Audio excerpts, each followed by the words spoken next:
La liberté, est-ce que c'est un seul bloc, un tout indivisible, ou est-ce qu'on peut au contraire la découper en plusieurs morceaux?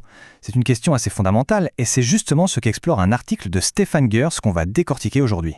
Alors voilà la question qui est vraiment au centre de tout ça. Est-ce qu'il faut opposer la liberté économique et la liberté individuelle? Est-ce que l'une est plus importante que l'autre?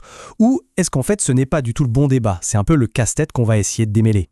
Allez, pour commencer, on va se pencher sur la vision la plus classique, la plus traditionnelle. C'est celle des libéraux classiques, une idée qui a vraiment dominé le débat pendant très très longtemps sur le lien entre la loi et l'économie.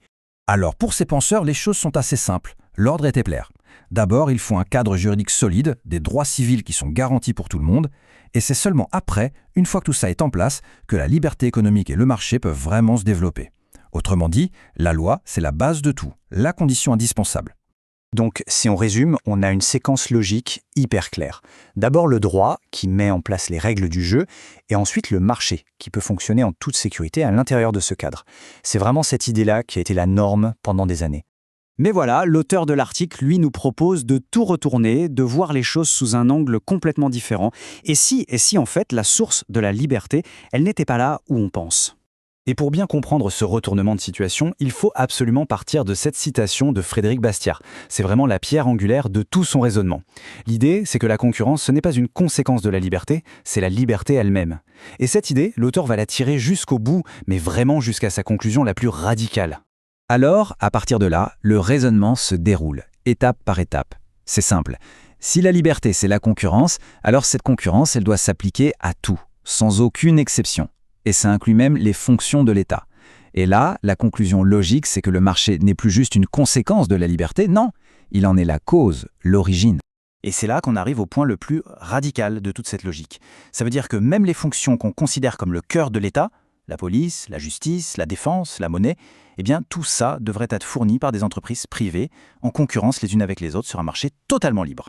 Bon, évidemment, la première objection qui vient à l'esprit, c'est « mais et les abus de pouvoir ?» C'est une question légitime.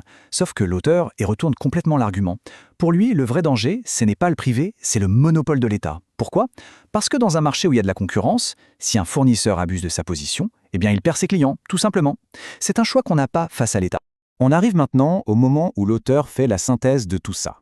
L'idée, c'est de réconcilier ces deux concepts, la liberté civile et la liberté économique, pour n'en faire plus qu'un seul. Là, on voit bien le changement radical de perspective. D'un côté, on a le monde où la loi crée le marché. De l'autre, on a un monde où c'est le marché et la concurrence qui créent l'ordre social, les lois. En gros, l'économique devient la base de tout le reste, y compris du civil. Et tout ça nous amène à la thèse centrale de l'article. La liberté civile et la liberté économique, ce ne sont pas deux choses différentes. En fait, ce sont les deux faces de la même médaille. Essayer de les séparer, de les découper, c'est tout simplement détruire la liberté. Alors, une fois qu'il a posé cette conclusion, l'auteur ne s'arrête pas là, à la simple théorie. Non, il va plus loin. Il lance un véritable appel à tous ceux qui défendent la liberté.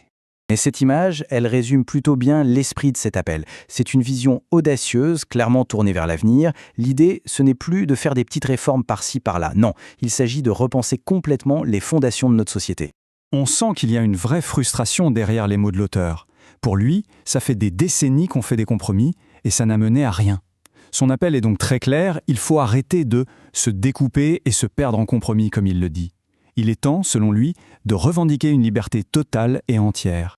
Et on termine là-dessus, sur cette question. Après avoir fait tout ce chemin en partant de la vision classique pour arriver à cette redéfinition radicale, la question reste entière. La liberté, pour être vraiment la liberté, est-ce qu'elle peut supporter le compromis ou est-ce qu'elle doit être absolue, sans concession, dans sa forme la plus pure? C'est sur cette réflexion que nous laisse cette analyse.